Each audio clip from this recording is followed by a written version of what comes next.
শবে বরাতে মানুষ মসজিদে বেশি আসে কেন? এই রাতে বেশিরভাগ মানুষ মসজিদে যায় বা ইবাদত বন্দেগী করে যার যার মতে করে। বেশিরভাগ মানুষের ধারণা হলো যে এই রাতে ভাগ্য ঠিক হয়। যেহেতু ভাগ্য ঠিক হয়, ভাগ্য নির্ধারণ হয়, সেই জন্য এই রাতে মসজিদে যায়, ভিড় জমায় যে একটা রাত ইবাদত বন্দেগী করে যদি ভাগ্যটা নিজের অনুকূলে লিখে নেওয়া যায়, সারা বছরের ভালো কিছু লেখাই নেওয়া যায়, তাহলে তো সারা বছর ভালো থাকা যাবে। এই জন্য ওই একটা রাত একটু বেশি ইবাদত বন্দেগী করার চেষ্টা করে। ঠিক না বেঠিক? আল্লাহ রাব্বুল আলামিন আমাদের জন্য যে তাকদীর প্রতি বছর লিপিবদ্ধ করেন, সেটা কোন রাতে হয়? শবে কদর বলছে এলাকার মানুষ। সারা দেশের মানুষ তো জানে শবে বরাত। এলাকার মানুষটা সঠিকটা জানেন, বোঝা গেল। সারা দেশের মানুষ তো জানে ভাগ্য নির্ধারণ হয় শবে বরাতে। ভাইরা আমার, কোরআনে হাকিমে সূরা দুখানের 3 এবং 4 নম্বর আয়াত যদি আপনি দেখেন, আল্লাহ রাব্বুল আলামিন ইরশাদ করেছেন, ইন্না আনজালনাহু ফি লাইলাতিন মুবারাকাহ ইন্না কুন্না মুনজিলিন ফিহা ইউফরাকু কুল্লু আমরিন হাকিম। আল্লাহ বলেছেন, আমি নিশ্চয় কোরআনকে নাজিল করেছি, অবতীর্ণ করেছি একটি বরকতময় রাতে। আর এই বরকতময় রাতটা কোন রাত? যে রাতে কোরআন নাজিল হয়েছিল শবে কদর। কোনো সন্দেহ আছে? কারণ কোরআনের আরেক আয়াত বলছে, ইন্না আনজালনাহু ফি লাইলাতিল কদর, আমি কোরআনকে নাজিল করেছি যে রাতে, সেটা হলো লাইলাতুল কদরে।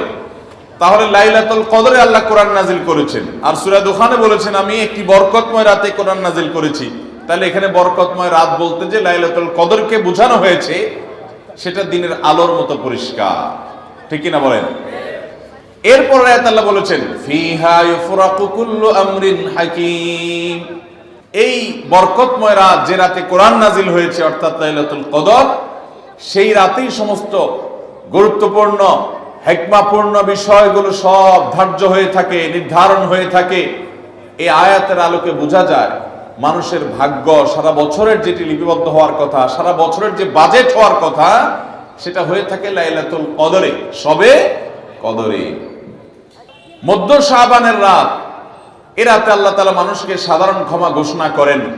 যাদের মনে হিংসা নাই, যাদের মনে মানুষের প্রতি বিদ্বেষ শত্রুতা নাই, এবং যারা শিরকে লিপ্ত না, এই মানুষগুলো ছাড়া বাকি মানুষগুলোকে মধ্য শাবানের রাত, যেটাকে আমরা শবে বরাত বলি, হাদিসের ভাষ্য শবে বরাত নয়, হাদিসের ভাষ্য হলো লাইলাতুন নিসফি মিন শাবান, সেই রাতে আল্লাহ রাব্বুল আলামিন বান্দাকে সাধারণ ক্ষমা ঘোষণা করেন।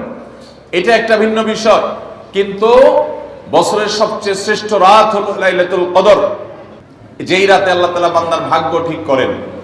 এই রাতে যে ভাগ্য আল্লাহ নির্ধারণ করে থাকেন, সেই নির্ধারণটা যেন আমাদের অনুকূলে হয়, সেই নির্ধারণটা যেন আমাদের জন্য কল্যাণকর হয়। আল্লাহ যেন আমাদের ভাগ্যে ভালো কিছু লেখেন, খারাপ কিছু যেন না লেখেন। আল্লাহ যেন তাকদীরে আমাদেরকে ভালো কিছু দেন, মন্দ কিছু থেকে বাঁচিয়ে রাখেন। সেজন্য আমরা সবাই কামনা করি কি করি না?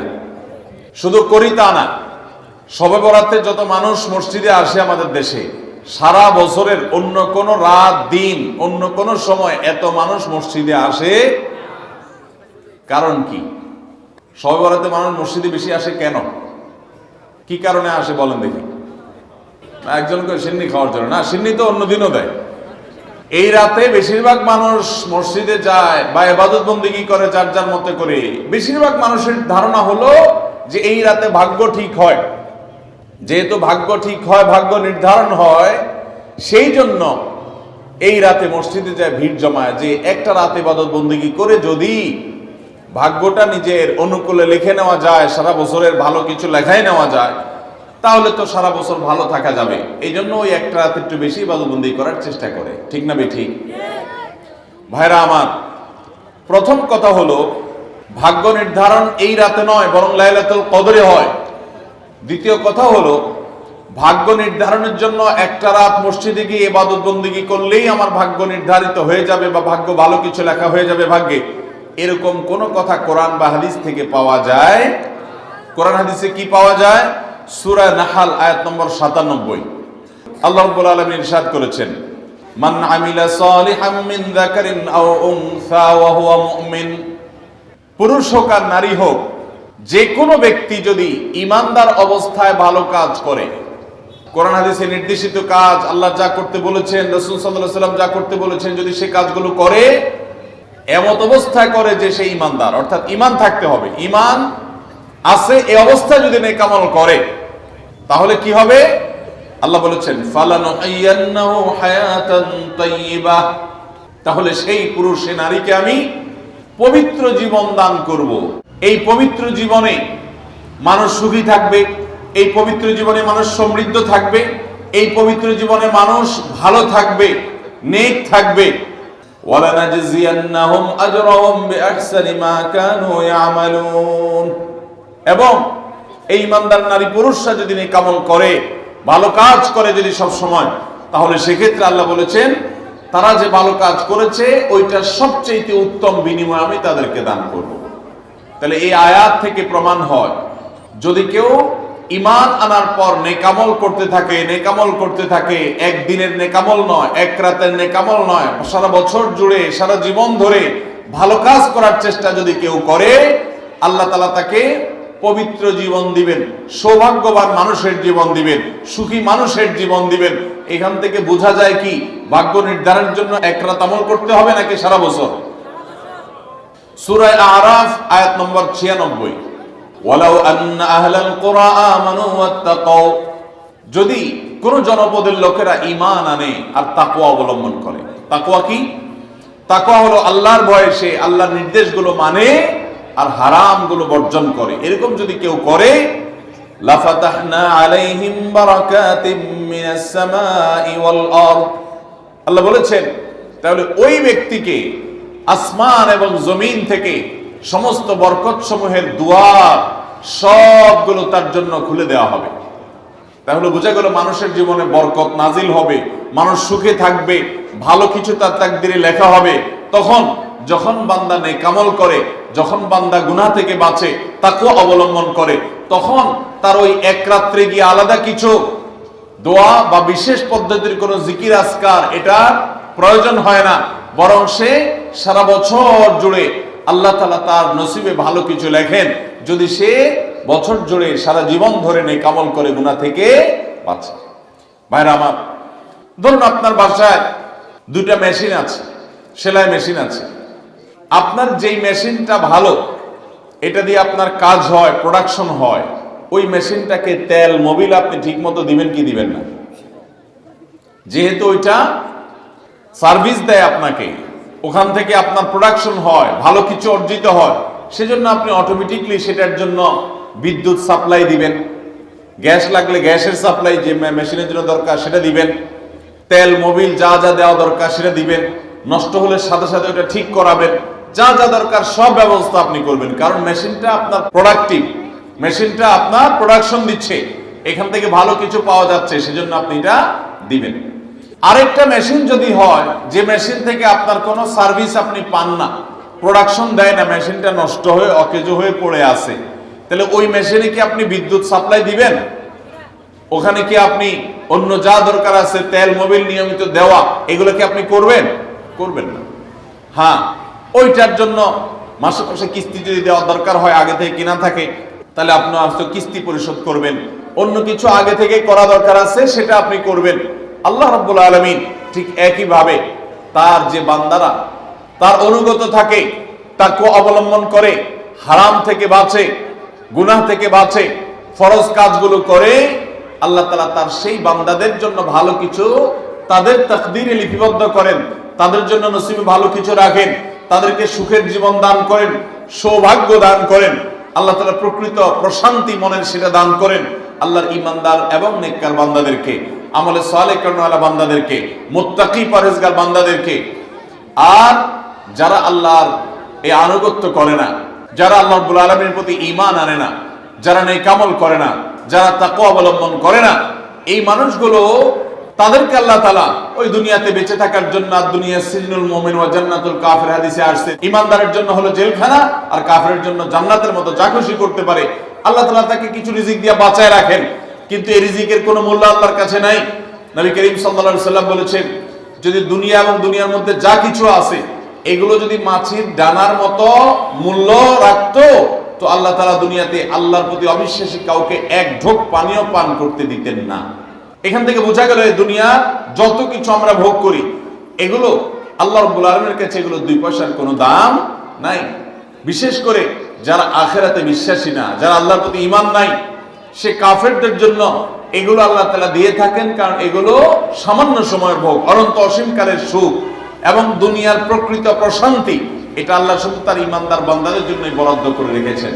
তো এই আয়াত থেকে, হাদিস থেকে বোঝা যায় যে ঈমানদাররা যখন নেক আমল করবে তাদের জন্য আল্লাহ তাআলা নসিবে ভালো কিছু দিবেন, তাদের জন্য আল্লাহ তাআলা তাদের ভাগ্যে ভালো কিছু দিবেন, তাদের ভাগ্য সুপ্রসন্ন হবে।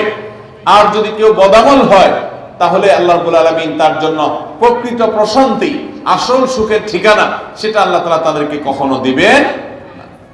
অতএব আমরা যদি চাই আমাদের ভাগ্যে ভালো কিছু লেখা হোক, তাহলে প্রথম কাজ করতে হবে আমাদেরকে নেক আমল করতে হবে। ঈমান আনার পর কি করতে হবে?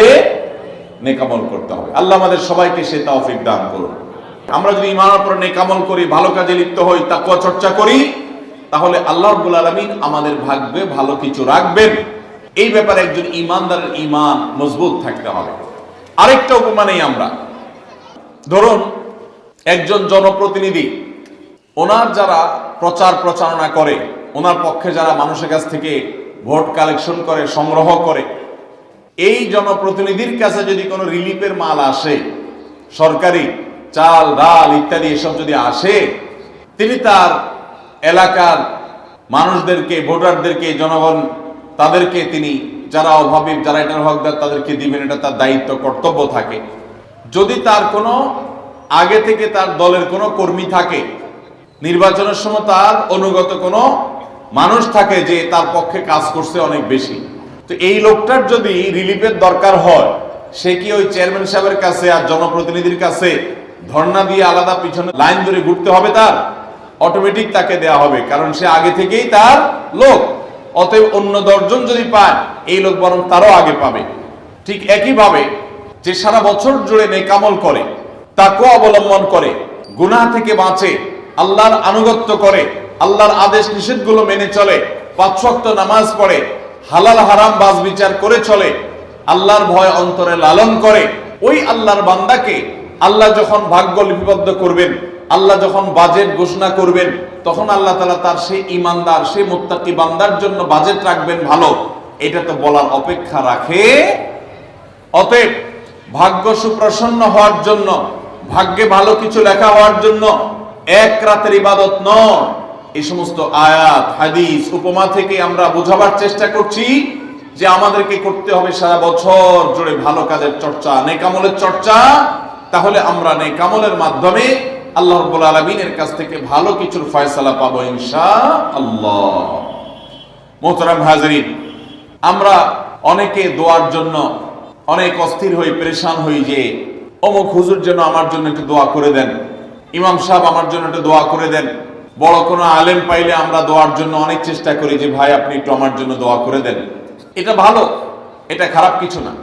আমরা যারা এক রাতে আমল ইবাদত করে আমাদের ভাগ্যের ভালো কিছু লেখানোর জন্য চেষ্টা করি, আমি সেই ভাইদেরকে বলতে চাই, সারা দুনিয়ার সমস্ত ভালো মানুষ, সকল নেক মানুষ, এমনকি মক্কা মদিনার ইমাম সাহেবরা, হারামাইনের ইমাম খতিবগণ, সারা দুনিয়ার সকল আল্লাহওয়ালা, নেককার এবং ভালো মানুষ যারা আছেন, আব্দুস সালেহ যারা আছেন, আল্লাহর ওলি যারা আছেন, তাদের সবার দোয়া আমরা পাইতে চাই। একটা সহজ উপায় আছে, সেটা কি? এই এতক্ষণ যেটা বললাম, অর্থাৎ আপনি যদি নিজেকে ভালো মানুষ হিসাবে গড়ে তোলার জন্য চেষ্টা করেন, আপনি 5 ওয়াক্ত নামাজ পড়বেন, আল্লাহর হুকুম মতো চলবেন, আপনি হারাম থেকে বাঁচার জন্য সংগ্রাম যুদ্ধ চালাবেন, আপনি হক হালালি চলার চেষ্টা করবেন, আপনি তাকওয়ার উপরে চলার চেষ্টা করবেন। যদি আপনি এটা করেন, তাহলে অটোমেটিকলি সারা দুনিয়ার সমস্ত নেককার মানুষদের দোয়া একবার না, বারবার বারবার, হাজার হাজার লক্ষ লক্ষ বার আপনি পেতে থাকবেন। কিভাবে? আমরা নামাজের মধ্যে আত্তাহিয়াতু পড়ি কি পড়ি না? এই আত্তাহিয়াতুর মধ্যে একটা কথা আছে, আসসালামু আলাইনা ওয়া আলা ইবাদিল্লাহিস সালিহিন। এর অর্থ কি?